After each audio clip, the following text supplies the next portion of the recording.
Hey everyone.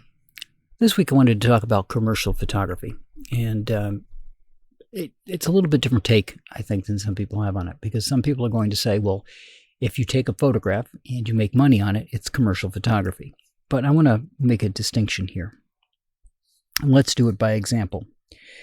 Let's say you were shooting a sporting event. If you were shooting that sporting event, let's say it's a martial art event, and your goal is to capture the event, kind of like a documentary type thing. That isn't commercial photography. If your goal is to get these photographs to show off how good a particular group's fighters perform so that they can use that to promote their business, that's what I'm talking about in commercial photography. So my experience in commercial photography was taking pictures of a building area and the surrounding area, which was interesting for me. We'll get to that one in a minute. The other one is my volunteer work at the fort. A lot of the photographs that I take are designed to help the fort bring in money, right? That's the goal. I'm not taking them for the people that are there. This isn't the type of photography you'd see at like Disney World or Universal Studios or SeaWorld, where you walk out and they've got pictures of you that you can purchase. This is me trying to take pictures to help the fort get money in so they can continue their mission. And the other type of commercial photography that I've done is merchandising, right? I have my Etsy shop. I do the photographs for the Etsy shop. It's a different type of photography doing that. Talked about a little about that last week. So we'll start with that one because it's going to be quick. Basically, it's having a tripod, a manual shutter that you can separate yourself from the tripod. Tripod needing to be able to sit over the object, right? So a lot of the photos that you've seen so far, if you look at my Etsy shop, you'll see that they're shot at an angle, a little bit of an angle. The new tripod that I've got allows me to flip that over so that the camera can be directly over the object, and that's what I'm going to switch to going forward so that I have a direct down photograph of that object. Now, some commercial photography for products, you'll see that it's shot on from the side, like at Burger King or a McDonald's ad. Food ads are shot usually from the side, right? Especially because if shooting it from the top, you're just going to get a bun. So it depends on the type you're going to do, but tripods, having your setups, that's going to be important for that. Now, thinking about if you're shooting an event, what is the goal of the output of your photography? For me, for example, homeschool day is coming up next month. This is what allows families to bring in their homeschool children to learn history in a living fashion, right? Because everybody at the fort is dressed and does their tasks as if it would have been done back in the day. So for me there, I want to get pictures of the crowd. I want to get pictures of the kids of all kinds of ages participating. When they do Boy Scout Day, when they do Girl Scout Day, same thing. I want to get pictures of them participating so that they can be used by the fort later on when they're looking for fundraising or when they go to the board and say, this is what our event looked like. I want to make sure that they've got a visual way of showing what the event looked like and how it worked. Now, they also have a photographer as well who does this, but that's my goal when I take the photographs, because they're going to end up someplace that hopefully will help bring in money for the fort. But that brings us to the last type. And this was different because this was a combination of drone and still photography. So this is how I went into it. I figured if I'm going to be doing real estate photography, I didn't look at it from a commercial standpoint so much as I looked at it from a residential standpoint. If I were looking to buy a house, what would I want to see? All right. I thought the same thing with a business. So if I'm buying a business, what do I want the area to look like? What do I want to see around the area? So everything for me was building focused. I want to get pictures all around the building. So I have pictures of the roof. I have pictures of the back, the sides, the front. I've got everything. Some were had to be done by hand camera, and some were done by the drone.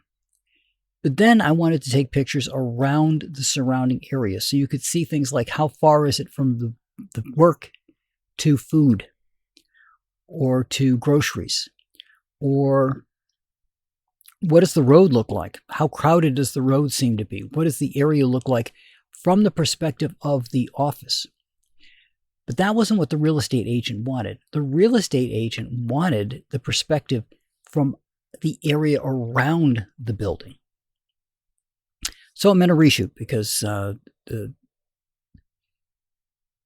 had no examples to go by as to what the client wanted when they provided examples, which are basically Google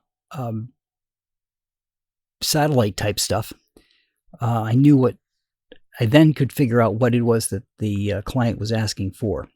So rather than shooting around the building, which was the instruction, meaning shoot from the building around it, it was shoot from a distance to the building. And this distance was a mile away in both directions. So it meant putting the drone up and getting a position so that I could see the building and they could highlight where the building is, but get all of the area around the building.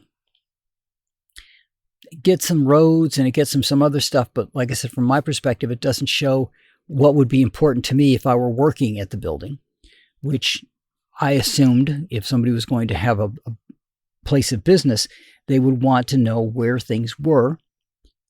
Now, maybe they were just selling the building and not selling the business that was in it, so the business was going to stay with the building. I don't know. But that was their goal, was to not only get pictures of the building, but get pictures from a half a mile out, which seemed odd to me to be that far away.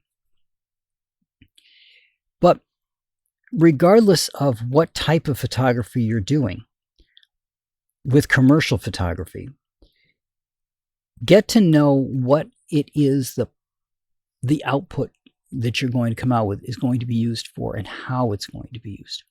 So for the drone photography, it was literally videos, right? Wasn't just pictures, some pictures, some video in there as well, so that you could get an idea of what the traffic flow, things like that were. But when you're doing events, all right, what's going to sell it? If you're doing an event and it's to show off, for example, a martial arts school's capabilities, then you're probably going to want to capture their students winning, right? Bits of their performances, maybe them with trophies or things at the end. You want to capture how well they're doing. If you are taking instead the picture for the venue, right, then you're going to want to show off how big the crowd was, how well that event did at that venue. All right. So knowing the goal, the use of what you're going to provide is important on anything that you do. And it's interesting because, as I said, when somebody said take pictures around the building and I took pictures around the building, it meant different things to the real estate agent than it did to me. So keep that in mind when you're doing these things to get as much information about things as possible. Now, I am not typically a real estate photographer. So that was my first experience, and it'll set the groundwork for what things I ask the next time I do a job like that. What is it that they're actually looking for in detail, not in general terms like around the building? But The same thing applies if you're doing commercial photography. What is it that they could most use? And in a lot of cases, it's going to be crowd pictures, right? But be careful. Now, remember, when you're doing commercial photography, you're not using it for yourself. I don't take pictures at the fort that I then use for anything other than showing off what the fort does, right? I'm not using them for any other purpose. If you've seen my Instagram, when I put them out, I've posted them before the fort opens in May. I did a series where I ran them for a couple of weeks before the fort opened to help hype the fort opening. I've done it to show off some of the stuff that's being done at the fort. If you'll notice, I also haven't posted social in quite a while. But that was my goal, was to do that. And the people that I'm taking pictures of are people who work for the fort or volunteer at the fort. So I'm not getting crowd shots and things like that. You're not going to see a lot of people in the pictures that I put up there for that reason. I don't have the permission to show them, right? My goal is to highlight the fort and to highlight the work that's being done there and that kind of thing, and not to capture memories for the people who work there. That said, that does not mean that I didn't take the last year to go around doing prints of the people who were there and handing them out. Now, am I going to do that every year? No, because then everybody's going to have the same picture that's pretty much every year that they get a picture. But I do some of that capturing of memories while I'm doing this stuff. But for the most part, what I'm trying to do is capture something commercial. Last year, there was a Irish dance troupe that was at the fort. And it was kind of a difficult experience for me because part of the event was far away from where the dancers were and overlapped. It ran late. So it meant a quick walk from one part of the fort to another part of the fort to get them. I got some good pictures. I contacted them about them and asked them if they wanted the photographs, and they did, to help promote their business. So that's where the photographs went. I did some retouches, put them up there, said, use whatever ones you want. They did, popped them up on their social media sites and things. So commercial photography, like I said, has got a goal in mind. If you're shooting a wedding, the goal is to create memories for the bride and groom, right? Simple, straightforward. If you were shooting a wedding for the venue, you're going to have a completely different goal in mind and a completely different type of photographs you're going to take. And you're going to have to make sure that they have the disclosures that are necessary for that. At the fort, there is a placard at the front that says, hey, you could be photographed. So the warning is put at the front. So everybody who goes to the fort knows that it's possible that they would show up in a photograph. That said, that does not necessarily provide everybody from taking pictures of everybody there and using them, right? So if you were showing up at Fort Ticonderoga and you were taking pictures and wanted to use the pictures, and you were using the pictures of reenactors, or you're using pictures of the staff that's there, you're probably on pretty good ground.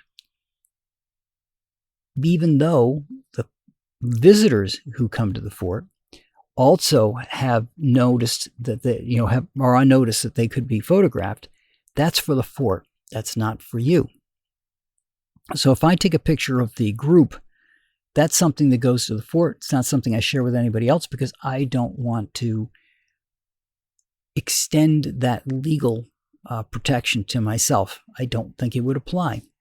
So they're allowed to use the photographs. I'm not. It's another difference in commercial photography. Where can the photograph be used? Now, the trick to that, unfortunately, is for some things, that means your portfolio is going to be lacking shots, right? So I do the building, for example, with the drone and other photographs, but let's say I just want to use the drone part of it. I can use that because it's a public building. It's a public area that I'm taking pictures of. I make sure that I don't have anything in there that looks identifiable to a particular person. I don't have any people in it. Try not to have any cars in it. So I can get away with using those kind of photographs. There's a reason Google blurs license plates, for example. But when it comes to doing event venues and things, if I don't have a clear right to use something, I don't. And even when I have used a couple of things, I've had the permission, especially if it was one of the younger participants there at the fort, of their parent, to use the photograph, because I don't want to run the risk, even though it would be most likely safe, but run the risk if I use something to show off. In that particular case, I was going to use that photograph to show off, give an example of what to do when you're at a venue to make sure that you look at all of the things going on. In this particular case, she was practicing reading a document in a room off to the side. Saw her practicing. I could see her through a window. I took a picture of her through the window. Her dad is a staff at the fort. Loved the photograph. She loved the photograph. And then I wanted to use the photograph because I wanted to put it in a YouTube talking about looking around at other things when you're shooting a venue, right? When you're shooting an event, there's a lot of things that go on. Some are, quote unquote, the main attraction, but there are so many other things that go on that you can get photographs of, especially when you're talking about a reenactment camp, that you can get pictures of, and to try to remember to always look around at everything. Look at the world with wonder and with amazement. And what, if you look at it from that perspective, you'll see things that a lot of people just pass by. But again, what is the goal of whatever it is that you're going to shoot? If it's commercial photography and you've got a contract, make sure that you have a clear description. And if you can get photographs or something similar, like this is what was done before or something, we just want to get a refreshment of the same type of photographs, work that out with them. Negotiate things, check out different angles if you want to, but have a clear understanding of what your goal is going to be before you take that first shot. And that's what I got for you guys this week. I will talk to you next week.